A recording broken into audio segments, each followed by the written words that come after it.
नमस्कार दर्शक बंधु आज हूँ मार्च मास 21 तारिख शनिवार। चलतु नजर पकेबा देश विदेश प्रमुख खबर गुड़िक पूर्व चैनल नुआ थे चैनल को सब्सक्राइब कर पाखर आसुवा बेल आइकन को ऑन कर रखु एमती लेटेस्ट न्यूज सर्वप्रथम देखापी। तेज आसतु आज दिन गुरुत्वपूर्ण खबर गुड़िक नजर पकेबा। आज प्रथम खबर आसुछि कालबैशाखी झड़ वर्षा 6टी जिला को ऑरेंज वार्निंग। आज 6टी जिले में कालबैशाखी प्रभाव में झड़ वर्षा सुंदरगढ़ मयूरभंज केउंझर झारसुगुड़ा बरगढ़ संबलपुर यह आशंका अच्छी घड़घड़ी सह कुआपथर वर्षा एसबू जिला पाणीपाग विभाग ऑरेंज वार्निंग देइछि। 21 तारिख शनिवार उत्तर ओडिशा उपकूल ओडिशार किछि स्थान में झड़ वर्षा आशंका अच्छी। पाणीपाग विभाग एथिपाई ऑरेंज वार्निंग जारी करछि। पाणीपाग विभाग पूर्वानुमान कहूछि 21 तारिख ऑरेंज वार्निंग जारी होतिबा 6टी जिले में घड़घड़ी और कुआपथर वर्षा सहित 50 ରୁ 60 किमी बेगर पवन भी बहीपे। सेपटे उत्तर ओडिशा आभ्यंतर ओडिशा और दक्षिण ओडिशार विभिन्न स्थान में स्वल्प मध्यम धरण वर्षा एसबू स्थान में 30 ରୁ 40 किमी बेगर पवन बहवा भी संभावना रही। 22 तारिख में उपकूल ओडिशा आभ्यंतर ओडिशा और दक्षिण ओडिशा अनेक स्थान में घड़घड़ी सह वर्षा होपरे खबर रही। परवर्ती खबर भारत में बढ़िला पेट्रोल दाम आज प्रति लिटर पिछा एतिकी। ईरान युद्ध परिस्थिति मध्य अनेक स्थान में पूर्व एलपीजी संकट देखा आबे तेल कंपनी गुड़िक प्रीमियम पेट्रोल मूल्य वृद्धि कर 20 मार्च 2026 प्रीमियम पेट्रोल वेरिएंट मूल्य प्रति लिटर पिछा 2 टंका 9 पैसा वृद्धि कर पूर्व प्रीमियम पेट्रोल मूल्य प्रति लिटर पिछा 111 टंका 68 पैसा थिला जहाँ प्रति लिटर पिछा 17 टंका 77 पैसा वृद्धि पाई। तेबे वृद्धि पर उत्तर प्रदेश राजधानी लखनऊ में पेट्रोल मूल्य प्रति लिटर पिछा 103 टंका 92 पैसा रही एवं तासह पुणे प्रीमियम पेट्रोल प्रति लिटर पिछा 113 टंका 17 पैसा रही। परवर्ती खबर मुख्यमंत्री बड़ निष्पत्ति चुक्ति भित्तिक स्कीमेटिक जूनियर शिक्षकों को नियमित कर्मचारी मान्यता।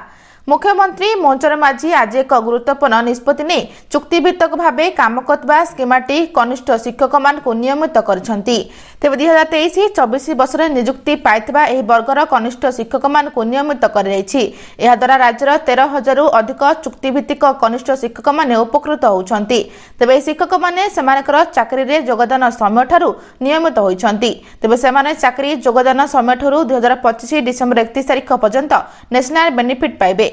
2026 जनवरी पहलू तांको नियमित कर्मचारी दरमा तथा अन्य सुविधा पाइबे। सूचना जोग जे एही कनिष्ठ शिक्षक मानकु नियमित करबा पई मुख्यमंत्री पूर्व घोषणा करथिले एवं आज एही निष्पत्ति ग्रहण करबा द्वारा शिक्षक महल रे आनंदर लहरी खेली जायछि बोली खबर रही।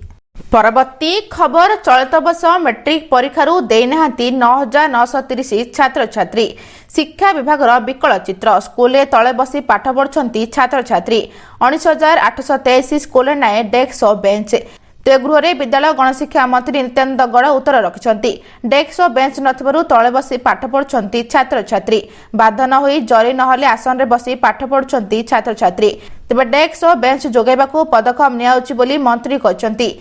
से वर्ष परीक्षा देनाहांती मैट्रिक छात्र छात्री। चलित वर्ष मैट्रिक परीक्षार उभान होगले 9,930 छात्र छात्री। चलित वर्ष 5,46,876 पिला फॉर्म फिलअप करथिले हेले परीक्षा देछंती 5,36,946 छात्र छात्री। 1.81% अनुपस्थिति पिलांक हार। एने गृह में उत्तर रखिंट विद्यालय गणशिक्षा मंत्री नित्यानंद गौड़ बोली खबर रही। परवर्ती खबर पिलांक घर को जीव मुख्यमंत्री निमंत्रण पत्र। गणशिक्षा विभाग पक्षरु समस्त जिला शिक्षा अधिकारी को निर्देश।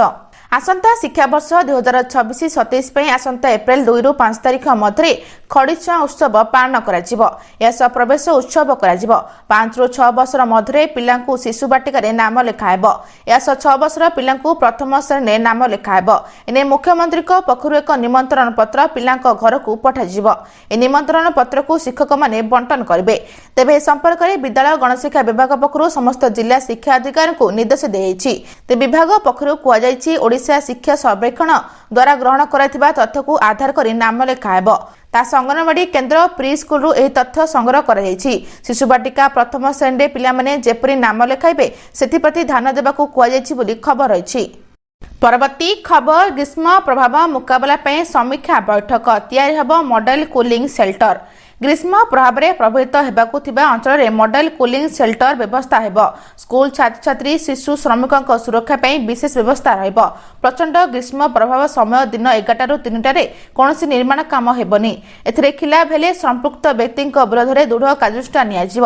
राजस्व विपर्यय परिचालना मंत्री सुरेश पुजारी एने निर्देश देइछन्ति। गुरुवार लोकसभा भवन में राजस्व विपर्यय परिचालना मंत्री समीक्षा बैठक करथिले। ग्रीष्म प्रभाव बेले साधारण लोकों जीवन सुरक्षा आमर प्राथमिकता बोली से कहते। खरा दिन में निरविच्छिन्न विद्युत पाइप पानी जोगाण निर्देश देथिले बोली खबर रही। परवर्ती खबर 25टी शिल्पानुष्ठान को कारण दर्शा नोटिस जारी कले राज्य सरकार। शिल्पानुष्ठान उपरे राज्य सरकार नेछंती कड़ा एक्शन। 25टी शिल्पानुष्ठान को कारण दर्शा नोटिस जारी कले सरकार। जमी नहीं शिल्प करुनथिबा राज्य सरकार एपरि निष्पत्ति नेछंती। तेज 7टी शिल्पानुष्ठान जमी आवंटन रद्द। 5टी मामला कोर्टे विचाराधीन रही बेले बंद थिबा 914 संस्था को इंडिको नियम अनुଯାयी 665 संस्था को कारण दर्शा नोटिस जारी कर 267टी शिल्प संस्थार जमी आवंटन रद्द कर। आवंटन रद्द मध्य 21टी शिल्प संस्था विरोध में ईओ मामला रही। शुक्रवार विधानसभा शिल्पमंत्री संपद स्वाई विधायक चक्रमणि कौहर प्रश्न में उत्तर कहते खबर रही। परवर्ती खबर एलपीजी संकट को नहीं कथा कहले सरकार। एक आंत मंत्रालय सांबादिक सम्मेलन में पेट्रोलियम मंत्रालय युग्म सचिव कहते जे देशर समस्त रिफाइनरी पूर्ण क्षमतार कार्य करुछि। से उल्लेख करछन्ति जे घरोई एलपीजी पर्याप्त स्टॉक उपलब्ध अछि और मंत्रालय जोंठरे संभाव्य प्राकृतिक गैस को स्थानांतरण करने को ग्राहक मान को निरंतर निवेदन करुछि। तेबे एही विषय राज्य सरकार को मध्य चिट्ठी पठा जाइछि। ए दिगरे पदक्षेप नेउथिबा राज्यगुड़िक एलपीजी अतिरिक्त 10% जोगाण निश्चित कर 13,700 रु अधिक नूतन संजोग जारी कर 7,500 रु अधिक व्यक्ति सफलतार सह एलपीजी रु पीएनजी को परिवर्तन करछन्ति। समस्त बुकिंग रो प्राय 93% वर्तमान ऑनलाइन रे कर जाउछि एवं एही ऑर्डर पई वितरण कर जाउछि। आतंक बुकिंग रो परिमाण ह्रास पाइछि। केवल गतकाली 5.5 नियुत बुकिंग रेकर्ड कराइथिला। समस्त राज्यर जोगाण उपलब्ध एवं गत सप्ताह ग्राहक मानक 11,300 टन वाणिज्यिक एलपीजी जोगाण कर जाइछि। हे जोगाण रे 50% शिक्षानुष्ठान हॉस्पिटल गुड़िक आवंटन कराइथिला बोली खबर रही। परवर्ती खबर आम सरकार प्रति ब्लॉक रे 50% जलसेचन सुविधा जोगाई देब। विगत 24 वर्ष थिला कथा कथित उत्तम शासन। विगत सरकार समय चाषी आखिर लुह सुखीगला पछे 100 टंका बोनस दे पारिले नाही। विगत सरकार अनेक चाषी आत्महत्या करथिले।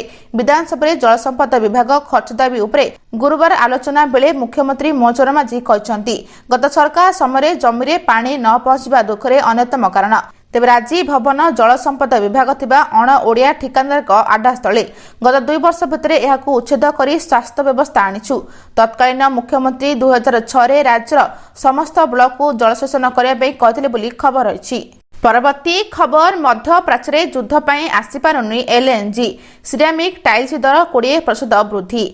मध्य प्राच्यर युद्ध पर एलपीजी संकट देश आसीपारुनी LNG liquefied natural gas ceramic tiles दर 20% वृद्धि। बड़ बड़ कारखाना प्रभावित। टाइल्स प्रस्तुत में एलएनजी व्यवहार होता है। तेज देश को एलएनजी आसीपार सिरामिक टाइल्स प्रस्तुत हो पारुनी।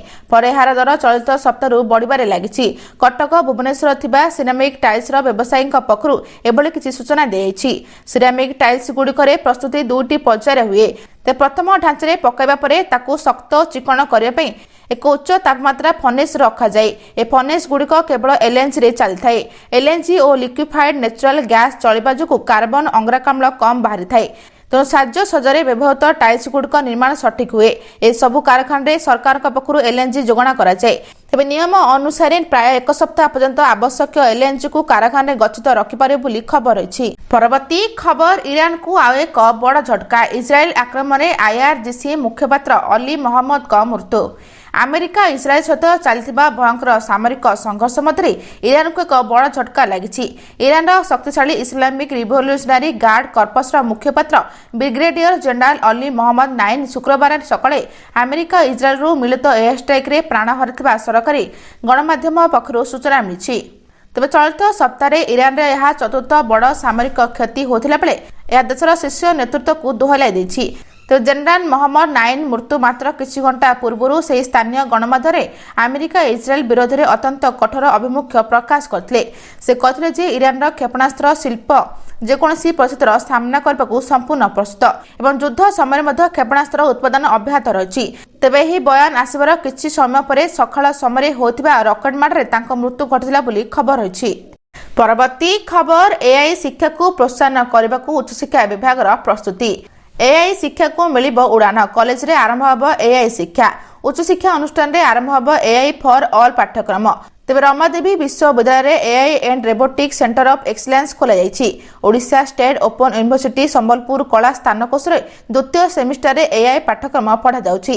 उच्चशिक्षा मंत्री सूर्यवंशी सूरज विधानसभा रे एने लिखित उत्तर रखिसंती। सेपरि विश्वविद्यालय असिस्टांट प्रोफेसर मरुरी ने विधानसभा उद्वेग प्रकाश करिसंती।